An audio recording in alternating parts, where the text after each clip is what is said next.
This is Jeanne Kitchens, Chief Technology Services Officer with Credential Engine. Thank you for watching Pathway Classes and Pathway Builder Terminology, part of the Pathway Builder Guidance and Instructions. We will take a look at CTDL Pathway Classes and Pathway Builder Board terminology and conclude with additional resources. To effectively work with CTDL pathways and the Pathway Builder, it is important to become familiar with the associated terminology. And this is a listing of some of the key CTDL terms that helps to be familiar with.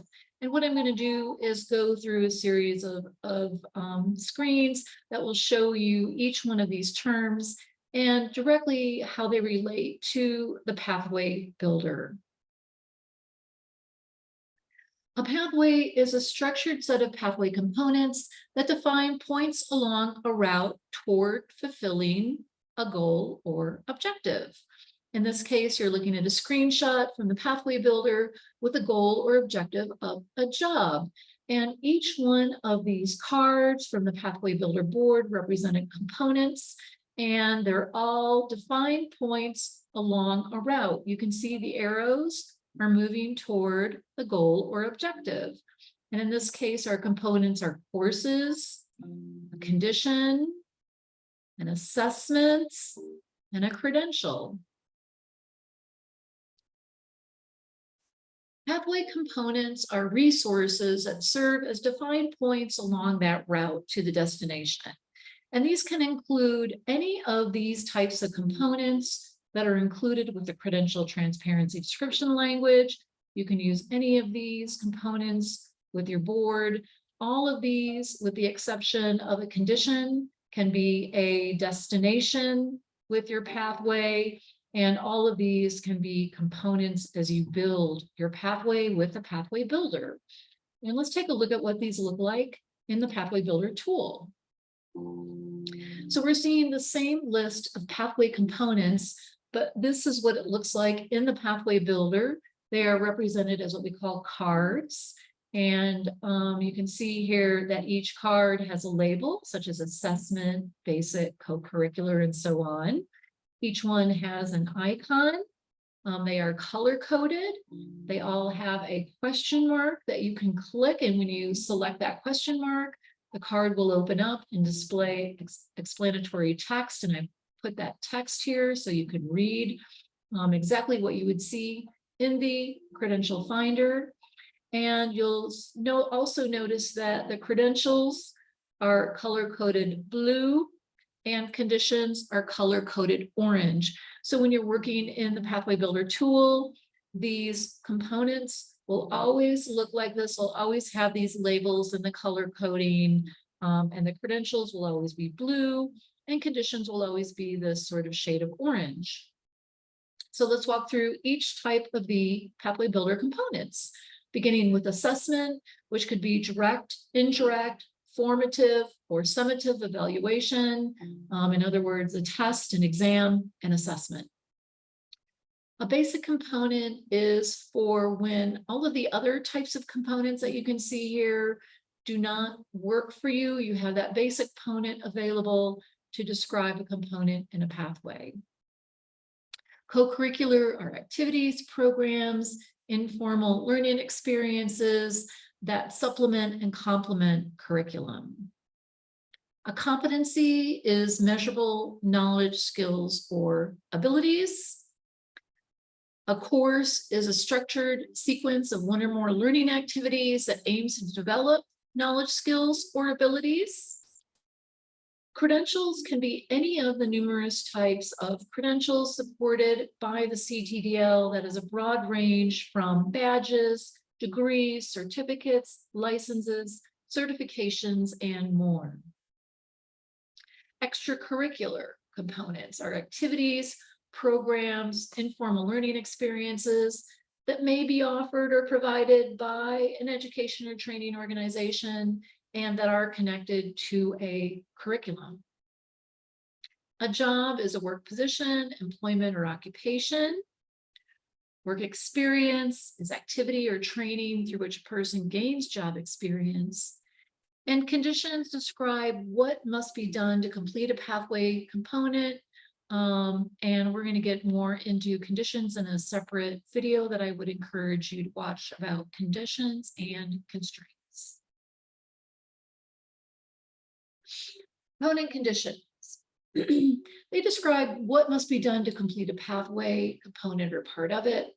Conditions are always determined by the creator of a pathway and specify the requirements for progression. They are always optional. You do not have to use conditions with your pathway. Instead, you could just use the other components and connect them with arrows. But if you do want to use conditions, you will always be able to drag a condition component onto the board.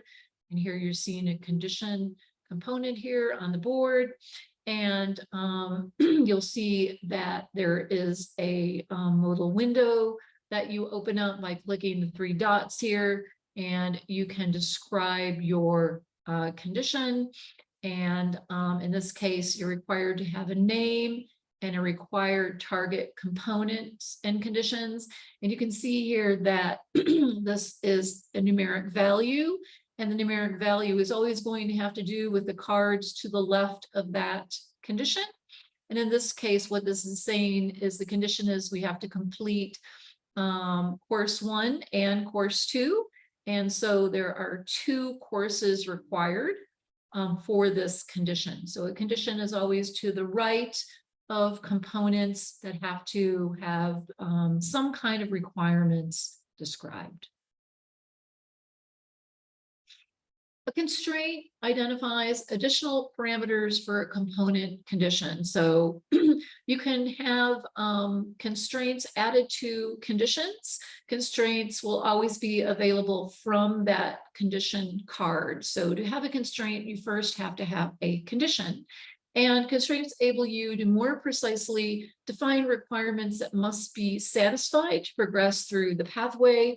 And this shows an example where the constraints include a grade that must be greater than or equal to passing, and degree credit that must be greater than or equal to 3. And again, there's more information on conditions and constraints in a separate video, and I would encourage you to watch that video to learn more about conditions and constraints. They can be very helpful to include in a pathway. Progression models. Progression model defines a point along a developmental progression. It could be used for increasing levels of competence, complexity, achievement, or progression over time. And what you're seeing here is a screenshot from the Pathway Builder. And just below the header, if you have included a progression model, the levels associated with that progression model are going to always show. So if you choose to include a progression model in this example, I have entry level, supervisor level, and management.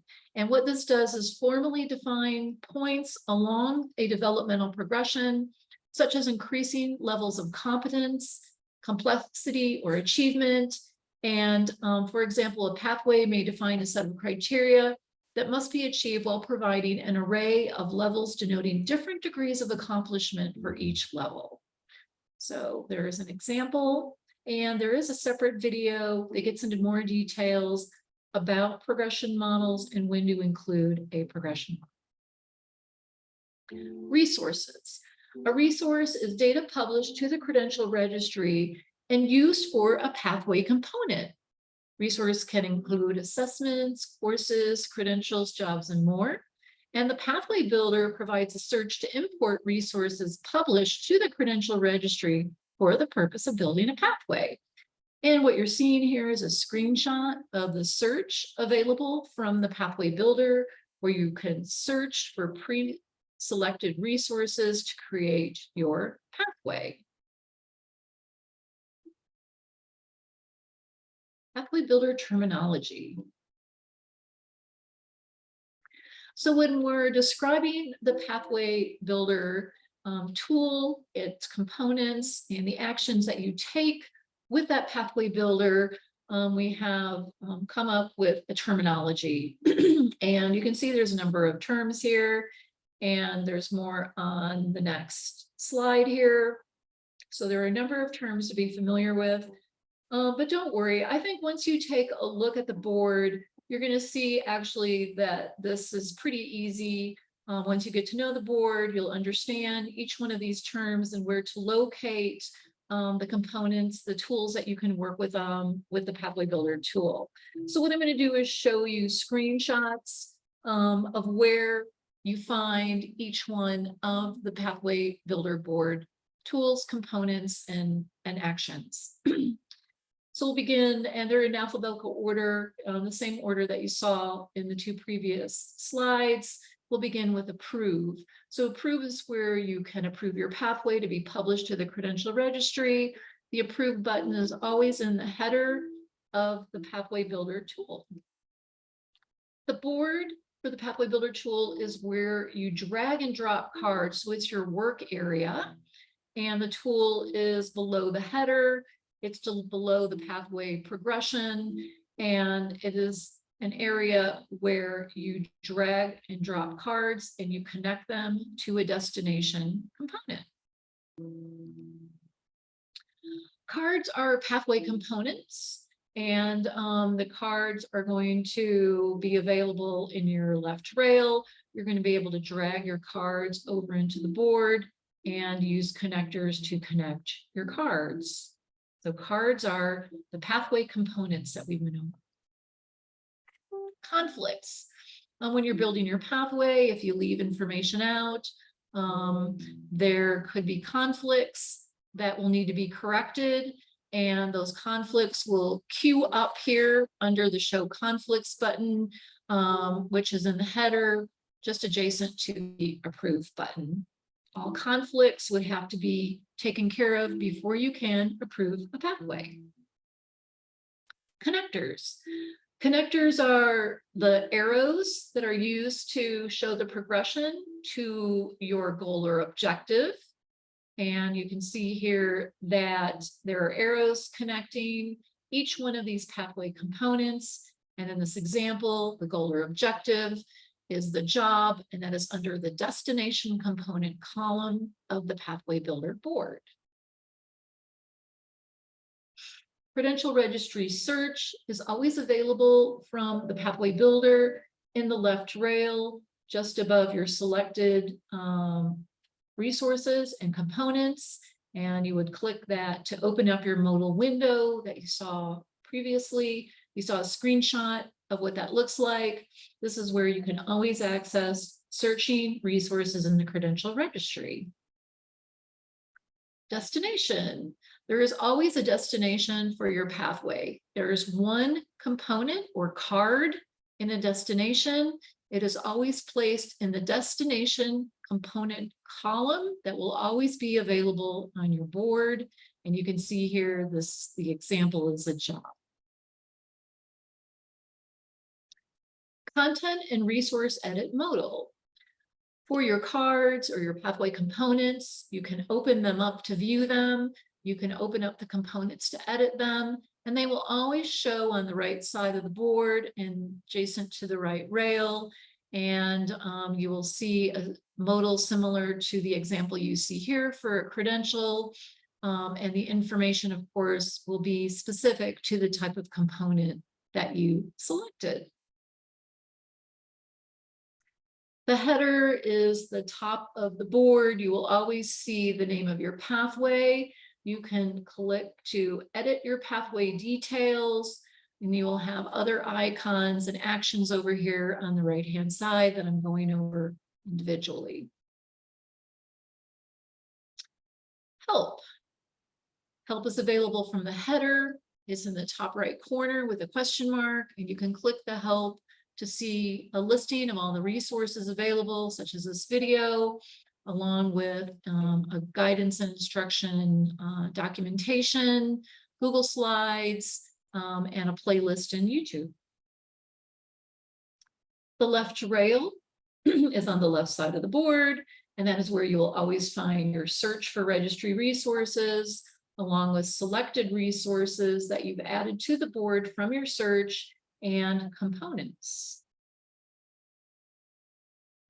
And selected resources, as I said, are where when you search the registry for your resources and you add them to the board, they're going to go into the queue here. They will stack up. Here you see a course that has been retrieved from the registry. And on these cards here could have started here in this left rail as selected resources. So you just think of it as your kind of queue from where you can grab selected resources and drag them onto the board to build your pathway. Adjacent to your selected resources is the component library. So components, and you can see that this list matches the prior slide that I went over, and they're in alphabetical order with the exception of condition that's down here on the bottom. You have the icons, the color coding, the question marks, and you can think about them as your kind of never-ending supply of empty cards that you fill in. So you drag and drop these cards onto the board, then you would open up the edit modal and you would fill in the information to create these pathway components. So you use these when data is not in the registry and when you need to add conditions to your pathway. Pathway progression is a bar just below the header, and you can see it has the word pathway and it has destination component. The destination component will always be to the far right of the board, and the word pathway will appear if you did not use a progression model. If you used a progression model, then here your pathway levels will appear in color-coded kind of columns. The right rail is simply the right side of the board, and that is where your edit modal will always open up for any of the cards or the pathway components. When you view or edit, they will always open up here on the right rail. Save, the board will save information or save the data in these cards in the connectors about every 5 minutes. But, you know, you should go ahead and save your work as you're progressing and building your pathway. This is where you save your work. Settings. So settings over here to the far right in the header, adjacent to the share button and the help icon is where you can do things like turn the grid on and where additional settings will be added over time. Share is a share icon where you can click to copy paste a URL to view the pathway in the credential finder after your pathway is approved. And additional resources are available through the help icon in the Pathway Builder tool. And all of the same resources are also available through the Pathway Builder tool webpage on the Credential Engine website. And thank you for watching.